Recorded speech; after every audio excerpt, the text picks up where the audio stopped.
Commander Velthar had seen a lot of things in his 37 years as a drill instructor at the Galactic Coalition Military Academy. He had seen cadets from the methane-breathing Thoraxians pass out from oxygen toxicity. He had watched a crystalline delegate literally shatter from stress. Once he had even witnessed a Voldarian cadet eat his own uniform out of panic-induced hunger.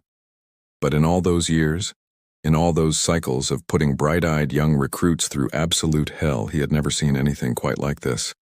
The human was eating a granola bar.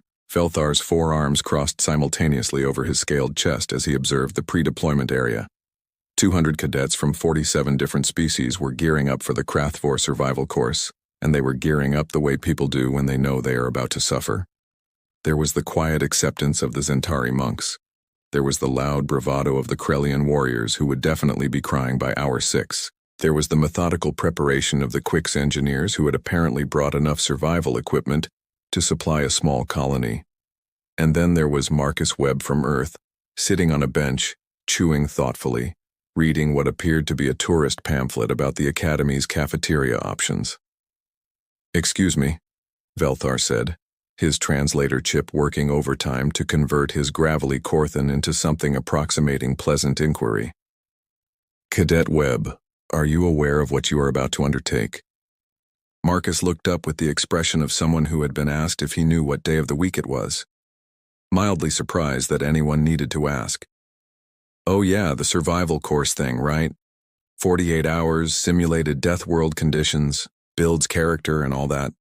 He took another bite of his granola bar. "Quick question though, is there Wi-Fi in the death zone? I promised my mom I would check in." Velthar's secondary eyelids closed in what might have been a meditative attempt at patience. "Cadet, the Krathvor survival course has a 40% dropout rate. Last year we had 17 medical evacuations. The year before that, a Graxian senator tried to have it classified as a war crime." "Yikes," Marcus said, with the tone of someone reacting to news that it might rain later. "So that's a no on the Wi-Fi?"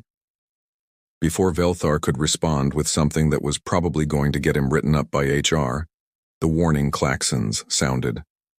It was time. 200 cadets shuffled toward the deployment shuttles with the enthusiasm of people walking toward their own funerals. Marcus stood up, brushed granola crumbs off his standard-issue jumpsuit, and stretched like he was getting ready for a light afternoon jog. "Listen up," Velthar's voice boomed across the deployment bay. This was his moment. The speech he had given 214 times. The speech that was supposed to inspire and terrify in equal measure. The Krathvor course is designed to break you. It will test every limit you think you have and then find new limits you didn't know existed. You will face extreme heat, extreme cold, hostile fauna, toxic flora, and terrain that wants you dead. 48 hours in hell, cadets. The only rules are these: don't die, don't kill each other, and reach the extraction point by the deadline. Your emergency beacons will evacuate you if you quit. But know this: quitting means failure. Quitting means you were not strong enough for the coalition." There was a moment of heavy silence. Someone in the back was definitely crying already. "Any questions?" Marcus raised his hand. "Are there bathrooms, or is this like a dig-a-hole situation?" Velthar was really starting to regret accepting Earth into the Coalition's exchange program. The deployment was, as always, deliberately chaotic. Shuttles dropped cadets in scattered groups across a 60-square-kilometer zone of what could politely be called aggressively inhospitable terrain. The simulation was based on Krath Prime, a planet that had been abandoned by its original inhabitants after they collectively decided that living literally anywhere else would be preferable. Within the first 30 minutes, the heat became a character in its own right. At 110 degrees standard temperature, the air shimmered with malicious intent. The sun, or rather the 3 orbital heat lamps that made up the simulation's sun, beat down with the intensity of a cosmic bully who had found someone's lunch money. Cadet Crix, a mantoid from Kitros whose exoskeleton was already showing stress fractures, had immediately taken charge of a group of 7 cadets. He had color-coded supply packs. He had a 20-page strategy document. He had contingency plans for his contingency plans. He was, in his own clicking words, going to ace this thing with pure preparation. He was also visibly panicking. Water rations, Crix chittered to his group, mandibles clacking with stress. 0.5 liters every 4 hours, no more. The recyclers can only do so much. Nearby, Norva, a gaseous ethereal contained in what looked like a very stressed-out hazmat suit, was having what could only be described as an existential crisis. Why did I enlist? Norva's voice emanated from the suit's speaker in wavering tones. I'm literally not built for this. I don't even have a body in the traditional sense. What am I trying to prove? That you are strong, Crix said, though he sounded like he was trying to convince himself. That you can endure. I'm gas, Crix, gas. I'm having an identity crisis in a tin can. 3 hours in, the first evacuations began. A Grellian cadet simply laid down and activated his emergency beacon, muttering something about how his father was right, and he should have gone into accounting. A pair of Zentari monks followed soon after when one of them hallucinated that the rocks were judging him. By hour 4, the dropout count was at 15 and climbing. Meanwhile, Marcus Webb had found a nice shady spot under a rock outcropping and was doing stretches. Not survival stretches, not emergency medical stretches. Casual morning jog in the park stretches. One leg extended, reaching for his toes, humming what the translator chip was rendering as something called "Don't Stop Believing." Velthar, watching from the command center through dozens of monitoring drones, felt his jaw drop in a way that was probably not befitting a commander of his stature. What is his heart rate? He demanded. The monitoring tech, a nervous Quix named Pip, checked her screens. 72 beats per minute, sir. That's impossible. The ambient temperature is 110 degrees. His heart rate should be elevated. His stress hormones should be spiking. Is his tracker malfunctioning? All biometrics are reading normal, sir. He's just calm. On screen, Marcus finished his stretches and started walking. Not the desperate, water-conserving shuffle of the other cadets. A casual stroll. He even waved at a monitoring drone like he was greeting a neighbor. This is day 1, Velthar muttered. It's always day 1 that separates the quitters from the stubborn fools. Back in the simulation, Crix's group had encountered their first major obstacle, a stretch of volcanic rock fields that retained heat like a grudge. The ground was quite literally hot enough to damage their boots. Cross quickly, Crix ordered, his tactical mind overriding his desire to curl up and weep. Minimize contact time. Step lightly. His group began the agonizing crossing, hopping from rock to rock like the world's most miserable game of hopscotch. Halfway across, they encountered Marcus coming from the opposite direction. Oh hey, Marcus said cheerfully. You guys doing the zigzag pattern too? Smart. Distributes the heat exposure. Crix stared. You're not wearing your thermal insulation booties. Marcus glanced down at his standard boots. Oh, was I supposed to? The equipment list was like 10 pages and I kinda skimmed it. Your feet should be cooking. I mean, it's warm, yeah.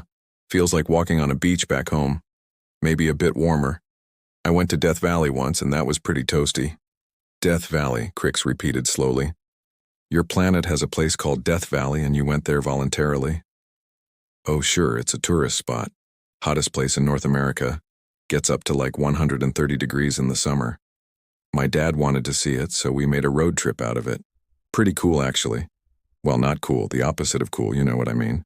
Crix's group stared as Marcus gave a friendly wave and continued walking across the volcanic field like he was taking a shortcut through a grocery store parking lot. I'm going to fail this course. Norva's voice crackled from the containment suit. We're all going to fail and that human is going to get a medal.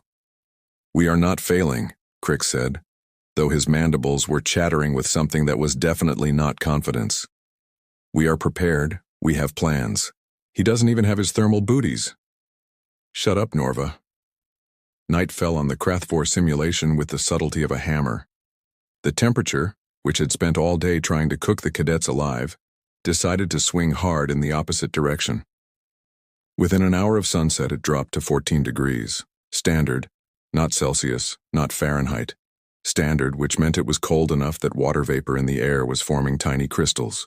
The cadets naturally were not having a great time.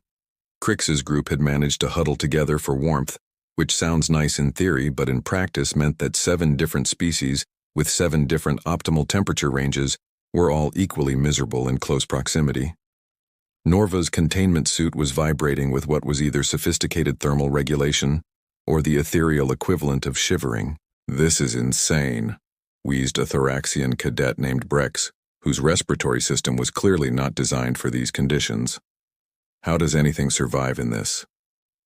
"By being tougher than you," Crix snapped, though his exoskeleton was making concerning creaking noises. "We knew there would be temperature fluctuations. We prepared for this." "Prepared," Norva moaned. "We have 2 thermal blankets for 7 people. That's not preparation, that's optimistic delusion. Would you prefer to activate your beacon and evacuate?" "Yes, actually. I would prefer that very much. But my father's voice keeps echoing in my head saying, 'Norva, you're literally made of gas. How can you fail at anything?' And it's really complicating my decision-making process." While they bickered, Marcus was about 50 meters away, and he had built a shelter. Not a crude huddling spot, not a desperate pile of rocks. An actual, honest-to-goodness shelter with a windbreak, a thermal reflection setup using his emergency blanket, and what appeared to be a small depression dug to minimize heat loss. He had accomplished this in approximately 15 minutes, using what he would later describe as basic camping skills from Boy Scouts. He was now sitting in his shelter, eating another granola bar, looking cozy. Crix noticed because one of his group members pointed and made a sound that was somewhere between a whimper and an accusation. "How?" Marcus looked over and waved. "Oh hey, you guys need help? I've got some extra space if you want to squeeze in." There was a moment where pride warred with hypothermia. Hypothermia won. 10 minutes later, Crix's entire group was crammed into Marcus's shelter like the world's most awkward sleepover. Marcus had somehow made it work, repositioning the windbreak and redistributing the thermal blankets with the casual competence of someone who had done this before. "Where did you learn this?" Crix demanded, his pride bruised, but his carapace significantly warmer. "Oh, you know, summer camp, family camping trips. That one time I got lost hiking in the Rockies for like 6 hours. Marcus shrugged. "My dad's really into outdoor stuff. Always said it builds character. I thought it just built mosquito bite tolerance, but I guess the shelter thing stuck." "Your people do this recreationally?" "Well, yeah, I mean, not everyone, but it's pretty common. Camping, hiking, backpacking. Some people are really into it. There's this whole thing called ultralight backpacking where you try to carry as little as possible and just survive on skills. It's like a hobby." Norva's suit speaker crackled with disbelief. "You're telling me that on your planet people voluntarily put themselves in survival situations for fun?" "I mean, when you say it like that, it sounds weird." Before anyone could respond, the shelter's perimeter alarm buzzed. Something was approaching, something big. Marcus poked his head out and then immediately pulled back in. "Okay, so there's like a really big lizard thing out there and it looks annoyed." Through the shelter's gap, they could see it. A Krathstalker, one of the simulation's infamous predators. 3 meters long, covered in overlapping plates, with a jaw that suggested its diet consisted of things that screamed. It was circling the shelter with clear intent. "Emergency beacon," Brex wheezed. "I'm activating my emergency beacon." "No," Crix hissed. "We can wait it out. It will leave eventually." The stalker roared, which was less of a sound and more of a declaration that someone's day was about to get significantly worse. Marcus stood up. "What are you doing?" Crix's voice went up an octave. "Scaring it off. That is not a thing you can do to a Krathstalker." Marcus stepped out of the shelter, spread his arms wide, and yelled. Not words, just a loud, aggressive yell that the translator chip didn't even try to process. He made himself big, waved his arms, and advanced on the stalker with the confidence of someone who had definitely watched too many nature documentaries. The stalker stopped, tilted its head, and then, in a move that would be analyzed by xenobiologists for years, it backed up and left. Marcus ducked back into the shelter. Okay, that worked better than expected. Most predators don't actually want to fight, they just want easy meals. If you make yourself look dangerous and loud, they usually back off. Cricks's mandibles hung open. That should not have worked. I mean, it worked on a bear once in Colorado, so I figured might as well try. A bear. A bear. Yeah, they're like big furry omnivores back home. Pretty dangerous if they're hungry or feel threatened. You're supposed to make yourself look big and make noise. Works most of the time. Most of the time, Norva repeated weakly. He said most of the time like that's acceptable odds. Back in the command center, Velthar was having what could clinically be described as a moment. Pull up the human's homeworld file, he ordered Pip. Sir? Earth. I want to know what kind of planet produces a species that treats a Krathstalker encounter like a minor inconvenience. Pip's fingers danced across the console. The file loaded. Velthar began to read. His scales paled from deep green to a sickly olive. This can't be right. Sir? It says Earth has temperature ranges from -50 to +50 degrees Celsius naturally occurring. It says they have weather patterns called hurricanes that destroy entire settlements. It says they have predators on every continent and in every biome. And the humans are at the top of the food chain despite being soft bipeds with no natural weapons. That's what the file says, sir. Velthar scrolled further. It says Earth's oxygen content is 21%. Standard coalition atmosphere is 14%. They're breathing diluted air here and they think it's normal. Should we tell them? Tell them what? That we've been running a survival course based on conditions milder than their home planet? Velthar slumped in his chair, all four arms hanging limply. This human isn't excelling at the course. He's just homesick. 24 hours into the Krathvor survival course, the simulation decided it was time to escalate from moderately torturous to actively sadistic. Of the original 200 cadets, only 67 remained. The rest had either evacuated voluntarily or been medically extracted after suffering from heat exhaustion, hypothermia, dehydration, psychological breaks, or in one memorable case, an allergic reaction to the simulated dirt. The remaining cadets were now facing the course's crown jewel of suffering, the Miasma Flats, a 10-kilometer stretch of toxic swamp terrain, where the air was thick enough to see. The ground was questionable at best, and the atmosphere had an oxygen content that made breathing feel like sucking air through a coffee stirrer. Cricks was crawling, not metaphorically, literally crawling on his 6 legs through mud that smelled like regret and tasted worse. His carefully organized supply pack was gone, sacrificed somewhere around kilometer 3 when he realized he needed to choose between breathing and carrying things. He had chosen breathing, though even that was negotiable at this point. I'm dying, he chittered weakly. This is what dying feels like. Next to him, Norva's containment suit was beeping in a way that suggested critical systems were considering early retirement. My filters are at 17% capacity. The toxic particles are compromising my containment integrity. I can feel myself literally degrading. Then activate your beacon, wheezed Brex, who was making wet wheezing sounds that definitely weren't in his species' normal vocal range. No shame in it. We've lasted longer than most. A Krellian warrior named Thud, whose earlier bravado had evaporated somewhere around hour 12, was face down in the mud making muffled sobbing sounds. How much further? Norva asked, though the question sounded more like a prayer than an actual inquiry. 6 kilometers, Cricks managed to say. 6 more kilometers of this. That's when Marcus jogged past them. Not a desperate run, not a survival sprint. A jog. He had his arms moving in that rhythmic way that people do when they're exercising on purpose. His breathing was elevated but controlled. He had a light sheen of sweat on his forehead, but otherwise looked like someone halfway through a morning workout routine. On your left, Marcus said cheerfully as he passed. The group stopped moving entirely, not because they chose to, but because witnessing this moment required all their remaining brain function. He's jogging, Crick said slowly. We're dying and he's jogging. To keep his energy up, Norva added, voice flat with disbelief. He said he's jogging to keep his energy up. Marcus slowed down and turned back. Oh hey, you guys okay? You look rough. Want me to carry someone's pack? I've got space. Your heart rate should be at 180, Crick said, his tactical mind still trying to process what it was seeing. The oxygen levels here are 9%. 9%. How are you not unconscious? I mean, it's a little thin, Marcus admitted. Feels like being at high altitude.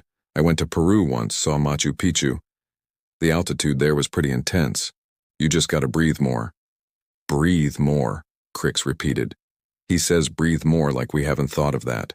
Also, staying hydrated helps, and moving keeps your circulation going. If you stop for too long, you start to stiffen up. I'm going to kill him, Norva announced to no one in particular. We're going to fail this course, but I'm going to use my last coherent thought to murder this aggressively helpful human. Marcus, oblivious to the brewing homicidal ideation, pulled out a water bottle. Here, you guys should drink something. Dehydration makes altitude problems worse. That's your water, Crix protested weakly. I've got more. Plus there was a stream back at kilometer 7 that looked clean enough. I've got purification tablets.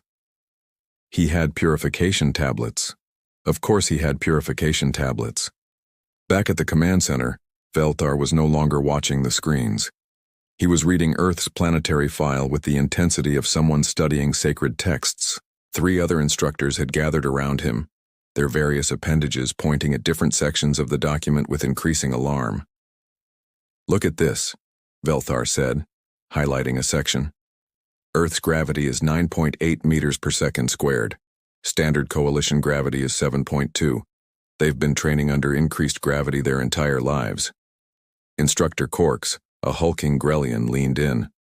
What about the atmospheric composition? 21% oxygen, 78% nitrogen, trace gases. Our standard atmosphere is 60% nitrogen, 14% oxygen, 26% other. They're breathing less oxygen than they're used to and performing better. Climate? Asked Instructor Ylva, her crystalline structure flickering with what might have been concern.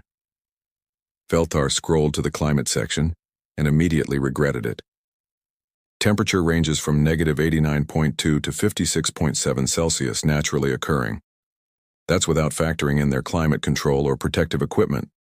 The planet has 6 major climate zones, each with wildly different conditions. Please tell me about natural disasters, Cork said in the tone of someone who already knew he wouldn't like the answer. Let me see. Hurricanes, tornadoes, earthquakes, tsunamis, volcanic eruptions, floods, droughts, blizzards, landslides, avalanches, wildfires, and something called a sharknado, though I suspect that might be fictional.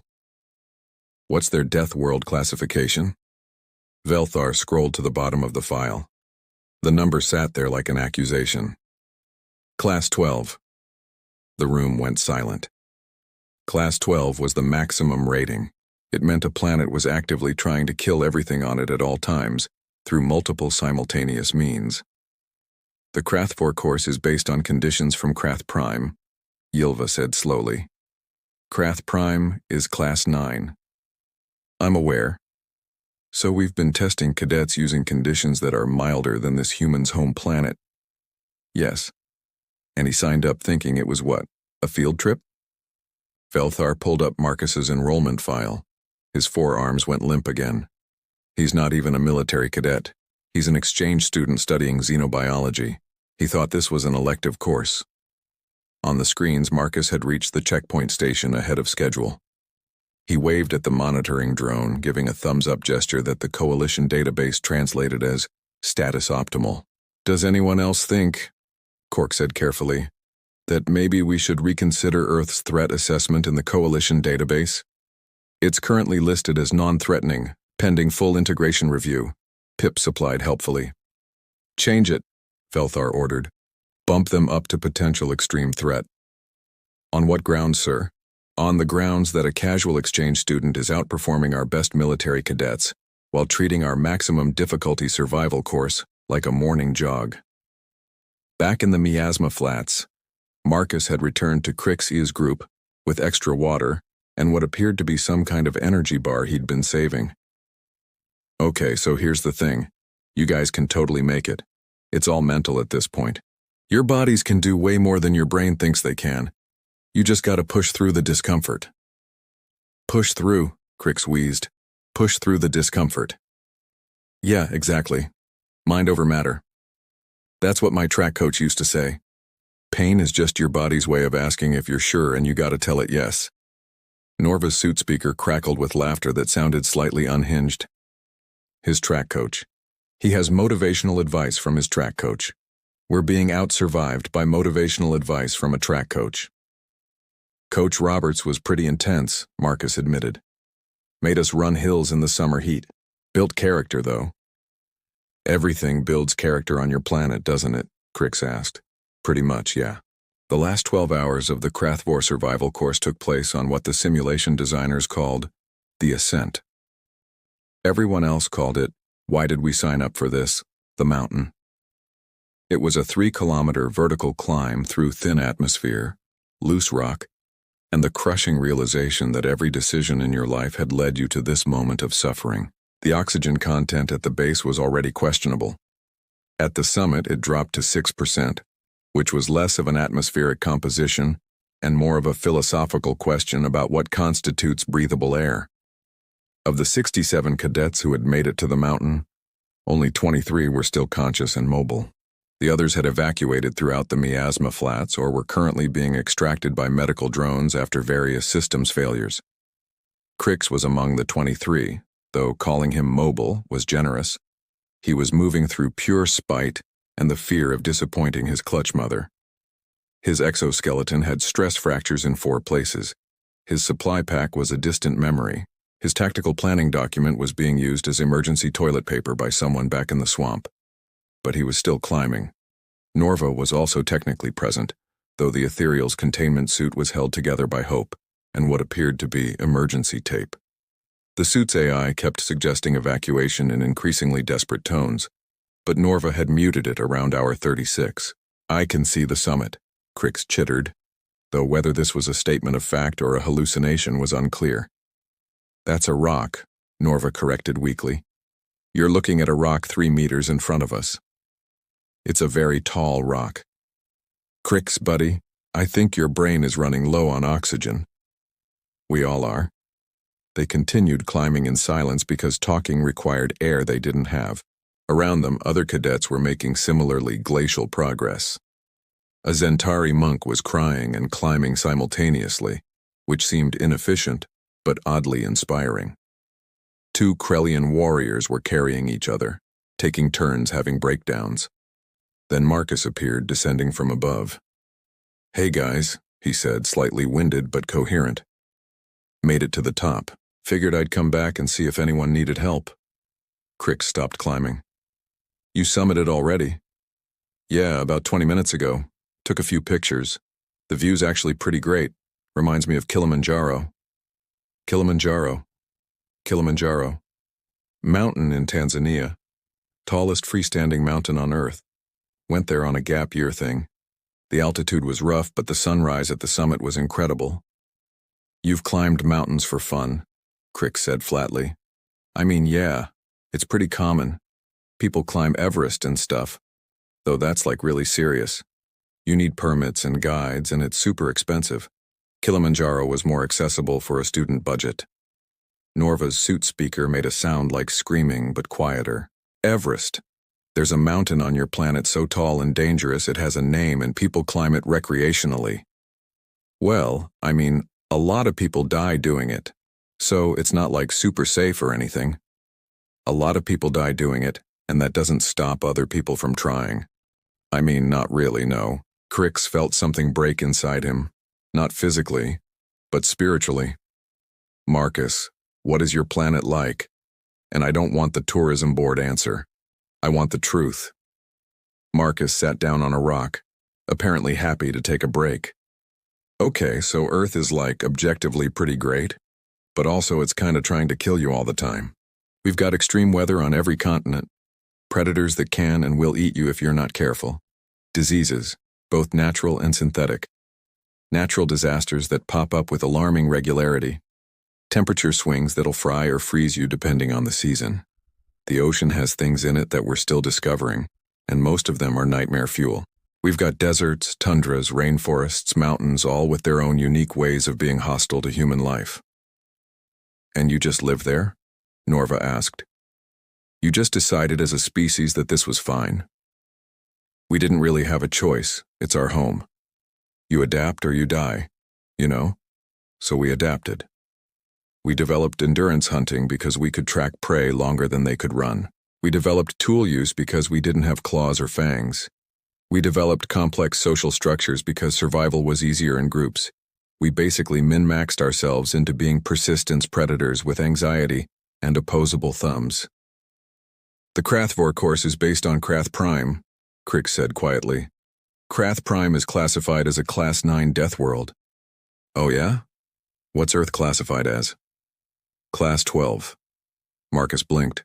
Wait, what's the scale go up to? 12. Oh. Marcus processed this for a moment. So this course is like easier than my home planet? Significantly. Huh. Marcus stood up and stretched. That explains why I've been feeling kinda homesick. This is actually pretty mild by comparison. Somewhere in the command center, Velthar's soul left his body. Okay, Marcus said, clapping his hands together. Let's get you guys to the top. We've only got like 4 hours left, and I do not want anyone to miss the deadline after coming this far. You're going to help us? Crix asked. Well, yeah. I mean, that's what you do, right? Help people. Plus, you guys shared your rations with me back in the Miasma Flats. Teamwork and all that. For the next 3 hours, Marcus Webb, xenobiology exchange student from Earth, Class 12 Death World, basically became a one-man extraction team. He helped pull cadets over difficult ledges. He shared his remaining water.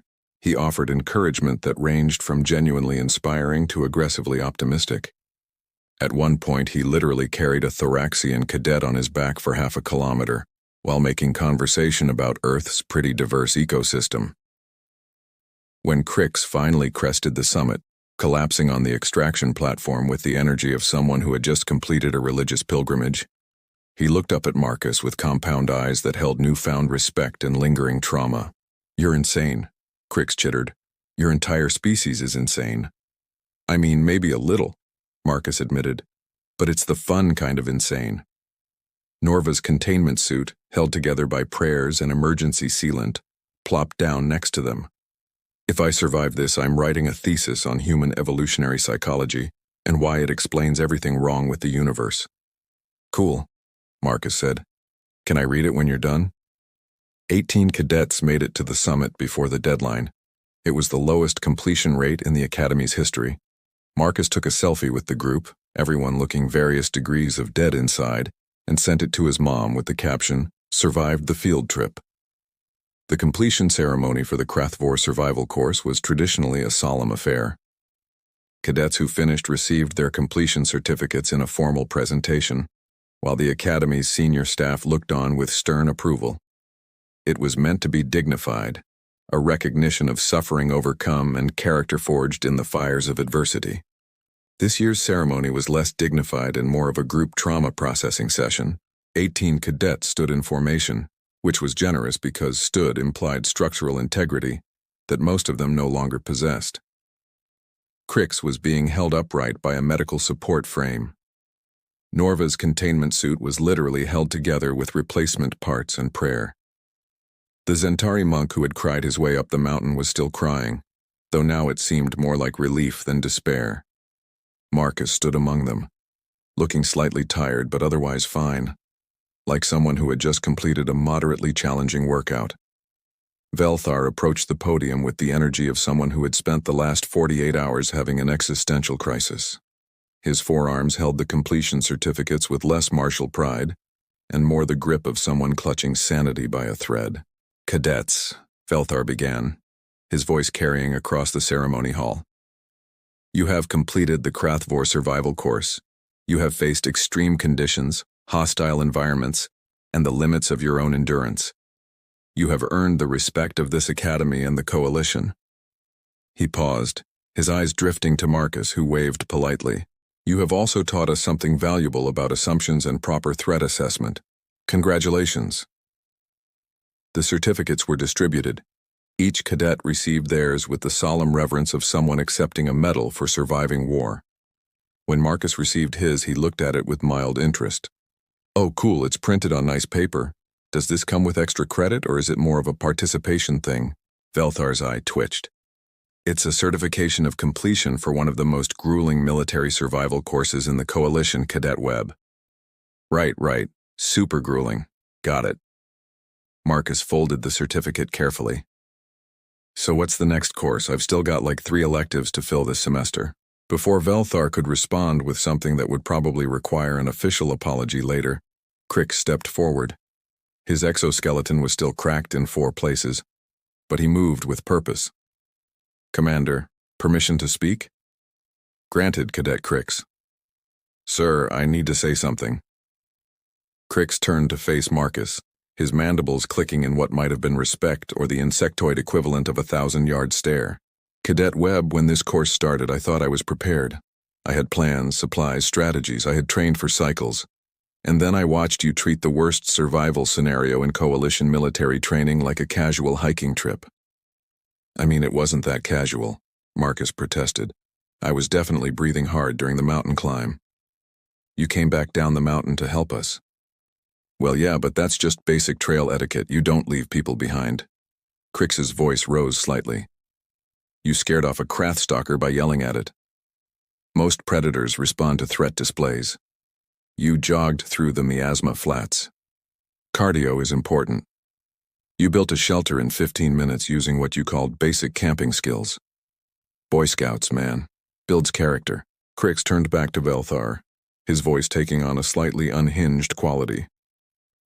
Commander, I formally request that Earth's integration assessment be reviewed, and possibly that we add warning labels to any courses that include human exchange students. There was a murmur of agreement from the other cadets. The Zentari monk raised a tentacle in support.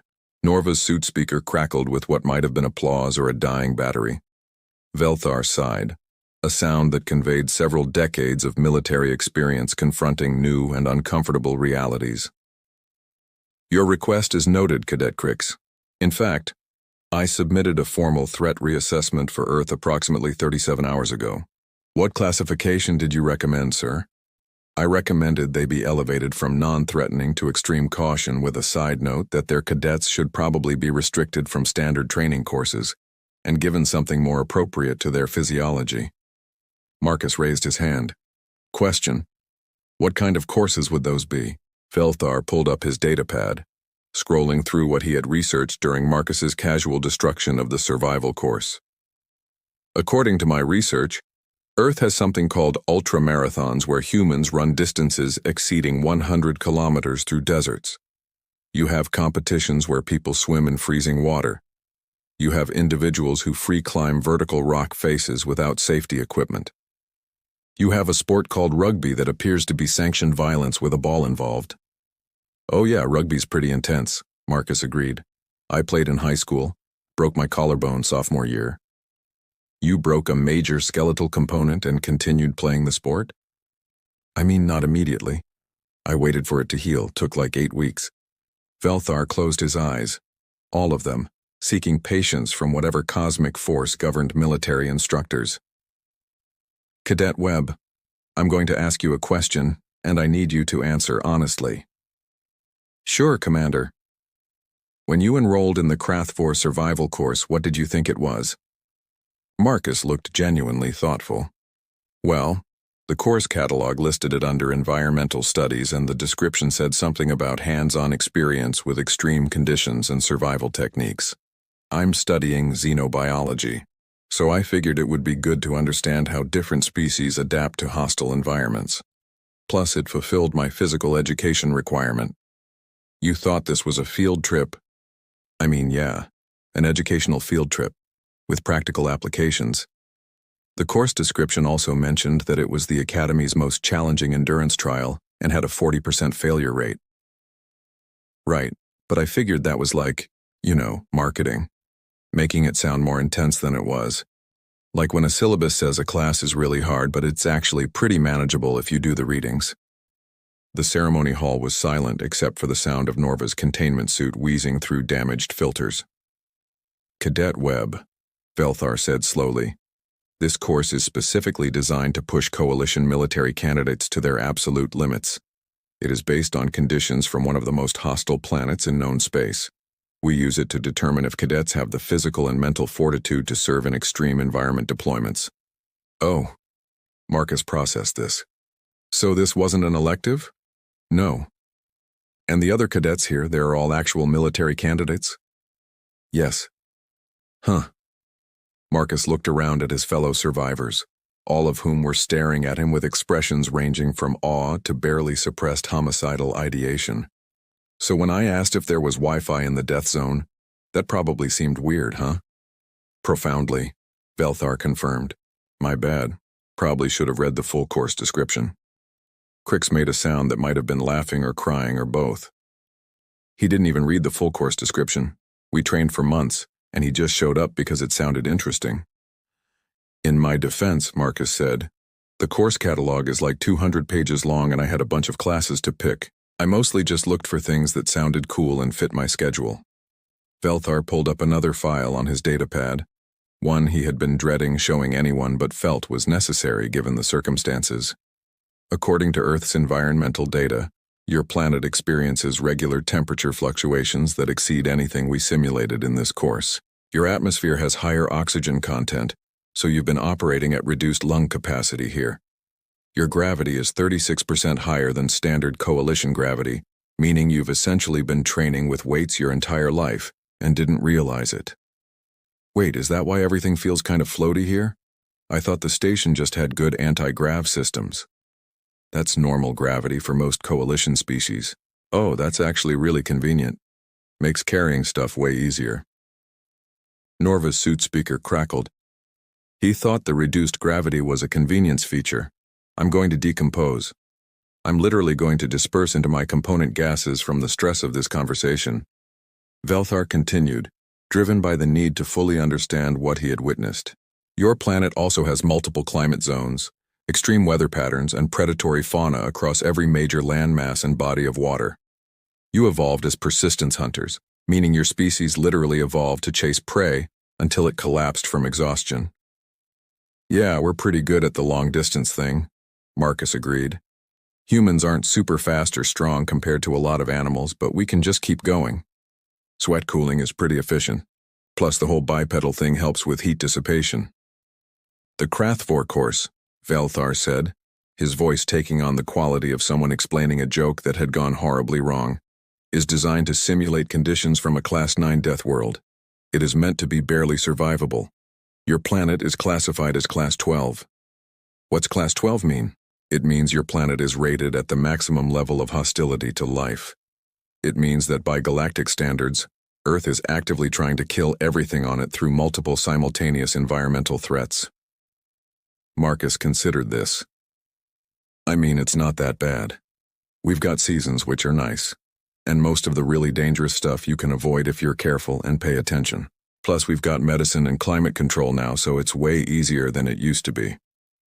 Way easier than it used to be, Crix repeated, his voice distant. It was worse. It used to be worse, and they survived anyway. Well, yeah.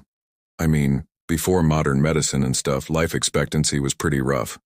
But humans are adaptable. We figured it out. Velthar set down his datapad and looked at Marcus with all four eyes. Really looked at him, seeing not just a casual exchange student, but a representative of a species that had climbed its way to the top of a food chain on a planet that, by all reasonable standards, should have killed them off in their evolutionary infancy. Cadet Webb, I'm going to be very clear about something. You didn't excel at this course because you're exceptionally talented or because you trained harder than everyone else. Okay? You excelled because your normal daily existence on Earth is more challenging than the worst simulation we can create. You've been surviving a Class 12 death world your entire life and you think it's normal. I mean, when you say it like that, it sounds dramatic. It is dramatic. Your species looked at a planet covered in things that could kill you and decided to not just survive but thrive. You domesticated predators as pets. You climb mountains for recreation. You invented extreme sports because apparently just living wasn't challenging enough.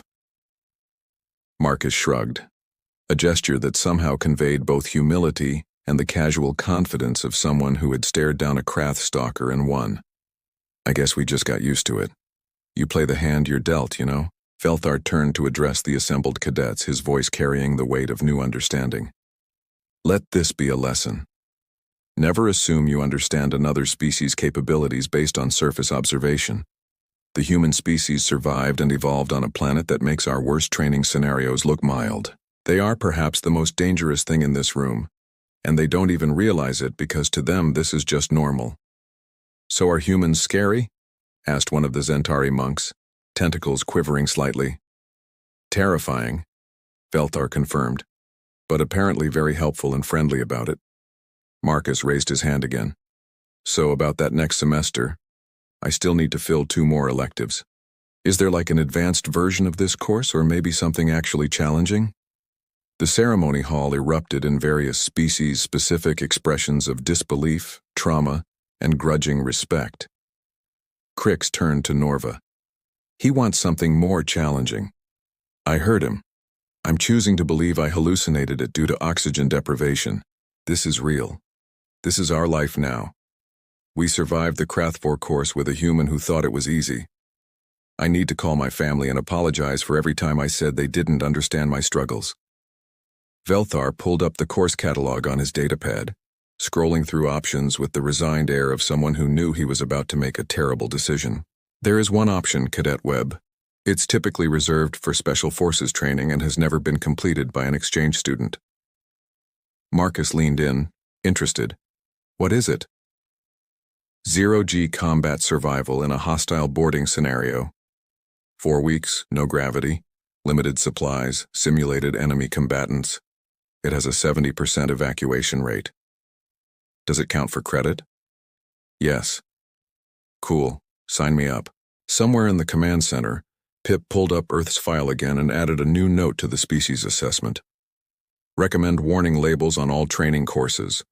Humans appear to have no concept of reasonable limits and will enthusiastically exceed them while offering to help others do the same. Classification, friendly but concerning. Threat level, extreme, but mostly to conventional training course completion statistics.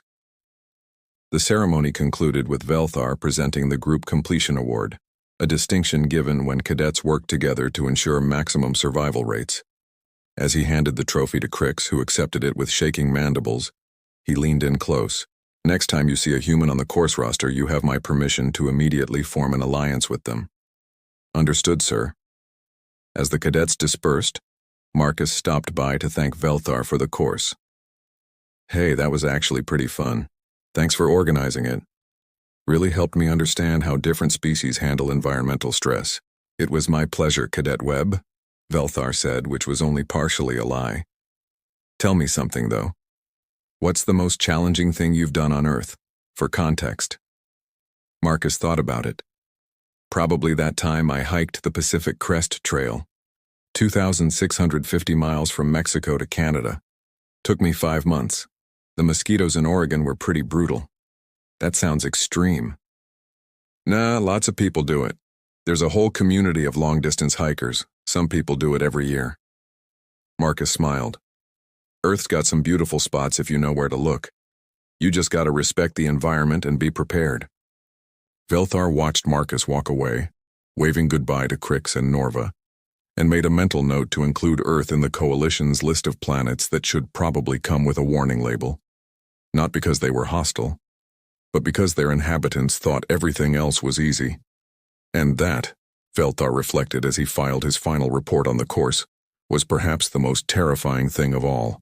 The final incident report, filed 3 days later, included the following note. Recommend immediate review of all training courses for appropriate challenge levels relative to participant species homeworld classifications. Current human exchange student completed maximum difficulty survival course, while treating it as moderate difficulty educational field trip. Requesting budget increase for new extreme training scenarios that might actually challenge Class 12 Death World species. Also requesting trauma counseling for surviving cadets who now have existential questions about their own capabilities. In the mess hall, Crix and Norva sat across from Marcus sharing a meal. So you're really doing the 0G combat course next semester? Crix asked. Yeah, should be interesting. I've never done anything in zero-G before. Most species find it extremely disorienting. Probably, but hey, new experiences, right? That's what exchange programs are for. Norva's suit speaker sighed. You know what the worst part is? What? Marcus asked. I'm actually starting to find your optimism inspiring instead of terrifying. Marcus grinned. See? That's character building right there. I hate that you're right. Builds character, though. Stop saying that. But Marcus just smiled, took a bite of his sandwich, and started planning his next adventure, completely unaware that he had fundamentally altered the Coalition's understanding of what qualified as a dangerous species. And really, wasn't that the most human thing of all?